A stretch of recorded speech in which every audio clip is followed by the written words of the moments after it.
When the sheriff discussed a series of sexual assaults and crimes that we believe Mr. Garcia is responsible or directly responsible for, his cases actually, and instances of attacks on others, actually precedes those dates of July 15th. But we also believe, as the sheriff has indicated, that his pattern of life, Mr. Garcia, that we've likely only identified a small sampling of his activities.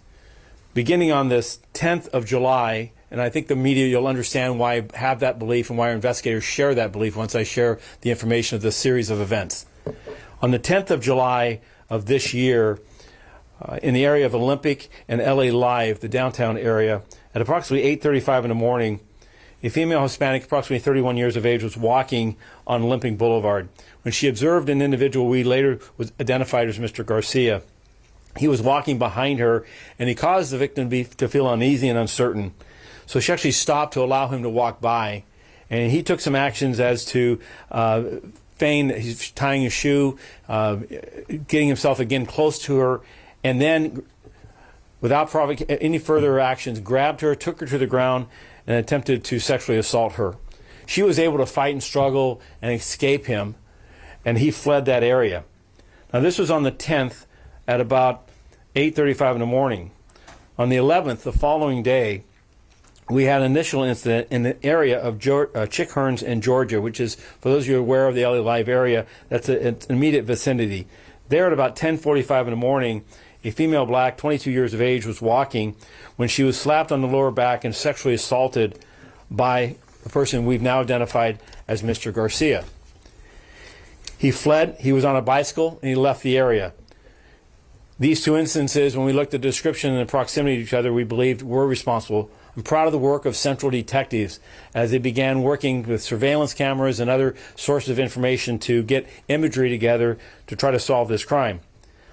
On the 15th, a few days later, in Rampart, which is just north of the downtown area, we had at 9:20 in the morning, which is, again, after the event that Sheriff Luna just spoke to on the 15th at 6 o'clock in the morning in East LA, at 9:20 in the 1300 block of South Alvarado, there we believe that Mr. Garcia robbed a 51-year-old female Hispanic in that robbery.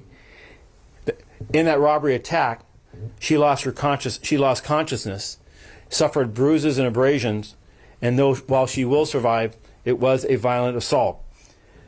Minutes later, at the 1300 block of South Burlington Avenue, this same individual, we believed, approached a 58-year-old female Hispanic and sexually assaulted her.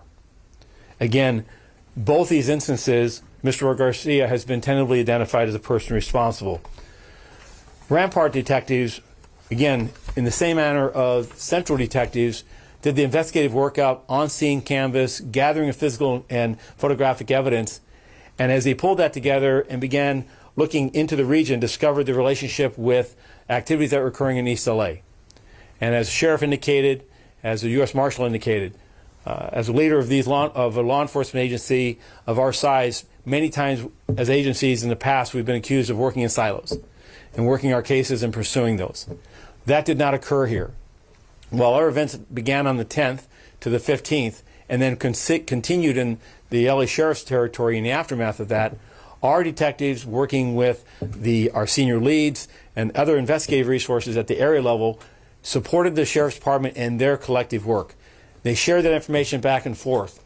And then Commander Carranza, having awareness and work with the U.S. Marshals in her previous assignment and their fugitive task force, reached out. And the Marshal's office do what they do best, and that is they sprung a net. They put it out there with all their sources, which are which are tenfold more than ours as far as their reach across not just this region, but across the United States and into international locations. And with that, collectively, this team was able to identify, apprehend, and bring this person for his first step of justice, which is to face the criminal justice system for the vicious attacks. But let me close by saying the Los Angeles Police Department, as I know the Sheriff's Department, we're not done. This person did not start this spree on the 10th of July. And we're convinced that as the media has published information about this through flyers and imagery that we put out, and individuals have stepped up to say, I have been a victim, that we likely anticipate many more.